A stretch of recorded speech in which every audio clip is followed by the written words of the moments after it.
Salufalava, this is Pacific Waves from RNZ Pacific. I'm Susana Swiswiki. Coming up, Samoa will swear in its MPs next week. Also, I think the incoming chair of the forum, the Prime Minister of Solomon Islands, has been quite wise. the Pacific Islands Forum Leaders Summit is underway, and I'm just really proud and excited to see what this team, what this team does in the next World Cup. the World Cup journey is over for our Pacific women's rugby teams. Samoa's head of state has confirmed the date for the first sitting of the country's newly elected parliament. Tui Maliali'i whanau Va'alitoa Sualawi II has issued a proclamation setting Tuesday the 16th of September at 9:30 a.m. for the first sitting. And joining me is our reporter Grace Viva'ai, who is in Samoa. Talofalava Grace, talk us through what will happen next week on Tuesday. Hi, Talofalava Susana. So the head of state has just issued, his official proclamation, which is what everyone was waiting for. What we can see next week is the swearing-in ceremony. We will see the candidates sworn in, the FAST members, HRPP, and also, SUP. To this day, though, SUP don't have the numbers to swear in as a political party because they need 8. They've got 3 members, so the question still remains whether or not they'll swear in as independents or even under HRPP. But they describe it as like the Melbourne Cup. People will be rocking up in their best, attire, the best hats, who has the highest bun, for example. It'll be a very happy, momentous day for those who are attending. In all of this, we still haven't heard from Fijiana. What's going on there? Yeah, that's a good question.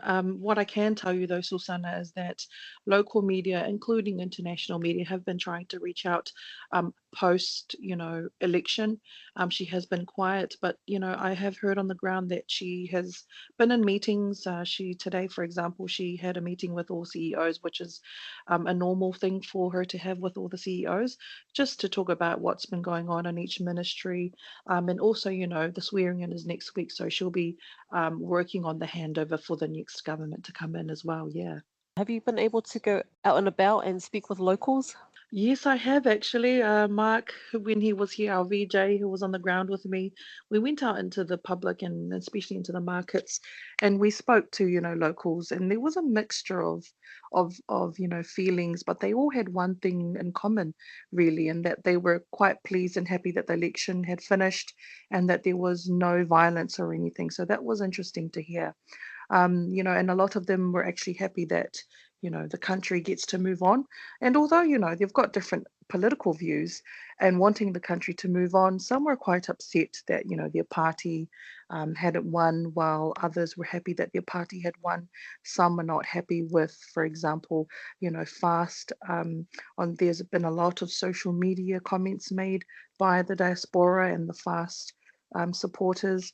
And some also just questioned, why has there been a change? So that was very interesting to see. Although mixed political views and opinions, one thing was very strong, was that they were ready to move on and that they're happy there was no violence. Yeah.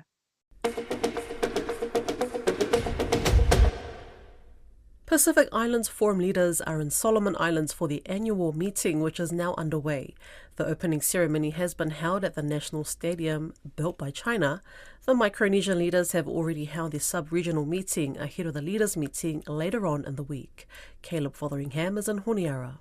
While leaders manoeuvre their way through geopolitical games in search of unity, working people here in Honiara are simply hoping for a boost in business during the summit, with hotels sold out months in advance. This is a Coca-Cola bottle. It's from the USA. Samson Toto sells mainly art in his store, as well as World War II Coca-Cola bottles brought over by the Americans. When they drink the bottle, they throw it in the water so that the Japanese could not trace them. He wants leaders to promote tourism, something he says would make a real difference. A couple of stores down, Helen Cedar wants leaders to keep people like her, who are artists, top of mind so they can keep supporting their families. They can see our things we're promoting and can support the future touring. Tourism is not top of the agenda, Big items like New Caledonia's political future, human rights issues in West Papua, a Pacific-led climate financing mechanism, and discussions about how the forum engages with its partners are. Pacific Conference of Churches General Secretary Reverend James Bhagwan says he is pleased partner nations are not invited. I think the incoming chair of the forum, the Prime Minister of Solomon Islands, has been quite wise. And I see this as an act of Pacific self-determination. This is a space now for the Pacific to talk. The forum's boss, Baron Wanga, says keeping partners at arm's length for now shows just how committed host Solomon Islands is to pushing a rethink about outside involvement. We'll be successful maybe without our dialogue partners. Having said that, it doesn't. I'm not, saying that we don't need them. We need them, and they'll be back next year in Palau. And so far, French Polynesia's president, Moitai Brotherson, says it seems partners are respecting the ban. So far so good. I haven't seen anyone from the partners lurking around. But no, I think they will be respectful of the decision of the forum. A sign of respect at a time where the makeup of the forum is shifting. French Polynesia's president is hoping Pacific leaders will reach consensus on deep-sea mining with the likes of China and the US not in Pacific leaders' ears for once at their annual summit. The door has been shut on more than 24 dialogue partners, while the Pacific Islands Forum leaders work on a new system of engagement. Moitai Brotherson is in Honiara and told Caleb Fotheringham he's quite happy that they're not there, especially when it comes to deep-sea mining talks. First of all, it's going to be an interesting platform this year due to the decision by the Solomon Islands to not to invite the dialogue partners. So we'll be among ourselves for a change. But the important topics are well known. Is the regional architecture revision. It's also the PRF, so the Pacific Resilience Fund. And then we have other topics to me that are of utmost importance. One is the ocean, as being custodians of the ocean. We made some huge announcements at the UNOC in Nice in June. And so we would like to, I would say, convince our neighbors, our cousins, our brothers that, sometimes getting away from extractive economy is the way to go, especially in such areas as ours that rely heavily on tourism. Tourism doesn't go very well with destroying the ocean. So you're also talking about deep sea mining there? I am. That's one of my, I would say, one of the causes I fight for. I've been a founding member of the Pacific Parliamentarians against this deep-sea mining. And when I was seated at the French Parliament, I also signed a moratorium there against deep-sea mining. And as acting president of French Polynesia, I have reiterated that position very clearly. And that's also one of the reasons why we have established these protected marine areas of high protection in our EEZ, and because we I don't know if you've read it, but I published an article in Nature with the president of Palau, and so we basically made the demonstration that even from an economic standpoint, there's no sense in going there. Do you think that consensus can be reached with forum members? Because you've got people on both sides. You have yourself who are very against it. You have Whips who's also very against it. But equally, you have people leading the industry, the Cook Islands, Tonga, Nauru. Well, I think that's precisely where the dialogue partners come into the picture, and that's where they have a very, very big role to play. Because, I always say that those big countries that sometimes have a tendency to come and lecture us, on environment and things like that. And they are the same countries that have been mining the whole planet for centuries. So I want to tell them, instead of lecturing us, come and help us, build our economies without that. because you cannot just tell us, don't do it.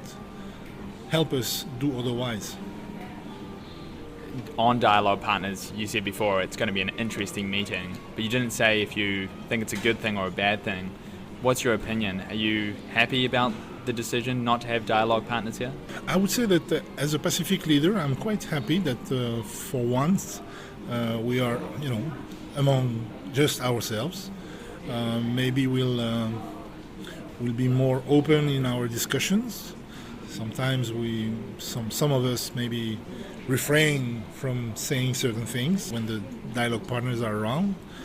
But on the other hand, if I put myself in the shoes of the dialogue partners, I think they are pretty much disappointed. And some of them had, I would say, big announcements that they wanted to share with us, so they won't be able to do so.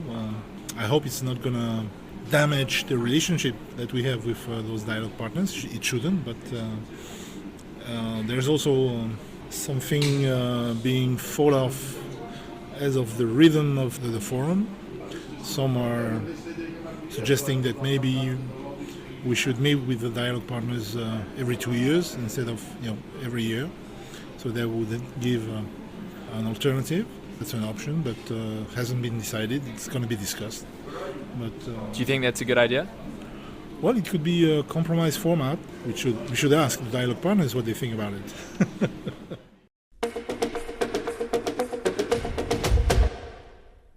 Meanwhile, France, one of the dozens of partners told to hold off talks till next year, says that's fine. But if they get word that the US, China or even Japan, who have embassies in Honiara, are holding secret hotel meetings with Pacific leaders, she will raise an issue. Lydia Law spoke with French ambassador to the Pacific, Veronique Roger-Lacan, ahead of the summit.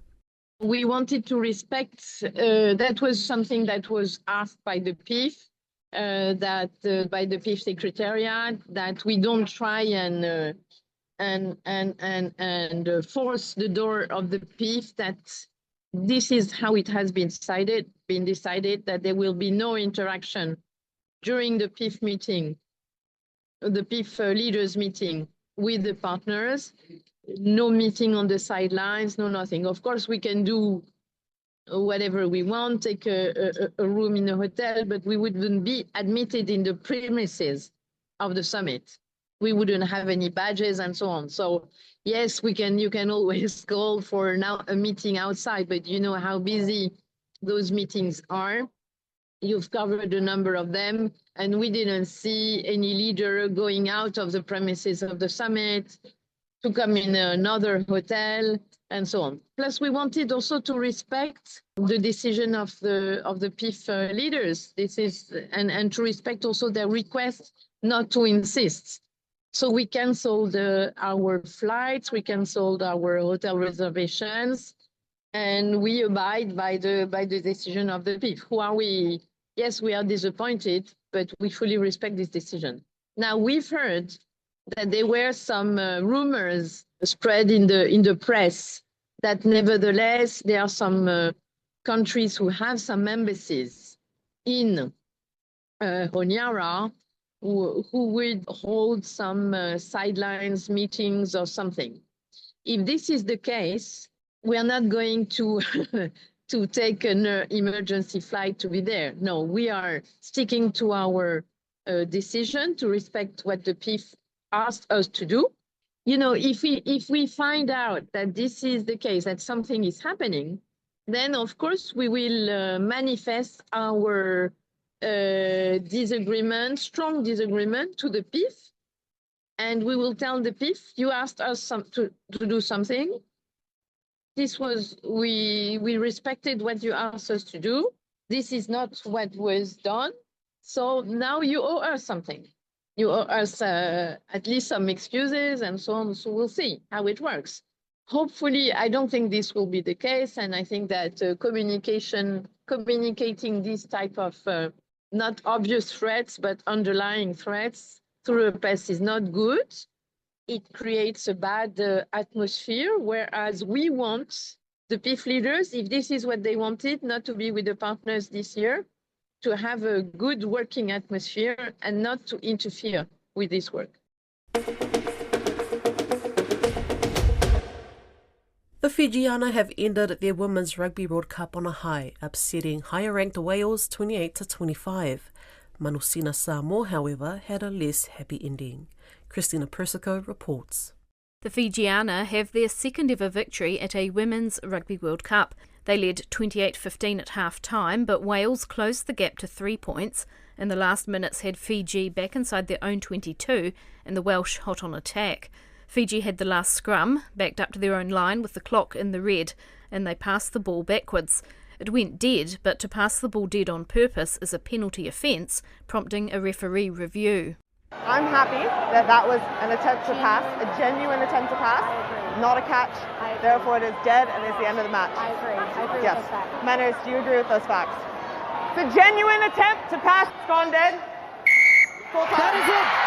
That is the moment. As heard on Sky Sport, the ball going dead was ruled accidental, and that was full time. Fiji the winners, 28-25. It's the first time Fiji has beaten a Northern Hemisphere team. It also came with a retirement. Asinate Serevi, who has represented both the US and Fiji at World Cup level, announced she's hanging up the boots. But she's also excited about the Fijiana's future. And I'm just really proud and excited to see what this team, what this team does in the next World Cup. We keep building every year, we keep building every game, and I believe that we can take Fijiana to a different level. That's what we're doing today. This is where we begin. The other Pacific Island team, Manusina Samoa, had their third heavy loss in as many games, but it was arguably their best showing of the tournament against their lowest ranked opponents. Manusina looked like they were in for a try with just over 10 minutes to play as they threw good passes from a scrum, but the ball was lost forward. Despite the 60-0 loss, Manusina captain Sui Pawa Racer told Sky Sport she's super proud of the Manusina girls. It's really sad that it's coming to an end for us, but hopefully we will go further in the future, and hopefully Samoa will come back stronger at the next World Cup, because this is where we belong. The World Cup has reached the quarter-final stage, and the matchups are New Zealand versus South Africa, Canada versus Australia, France versus Ireland, and England versus Scotland. The first quarter-final kicks off at midnight next Saturday, New Zealand time. That's Pacific Waves for today. For all episodes, head over to rnz.co.nz/Pacific. We're also on Spotify, Apple and iHeartRadio. From myself and the RNZ Pacific team, tō whā, sui fua.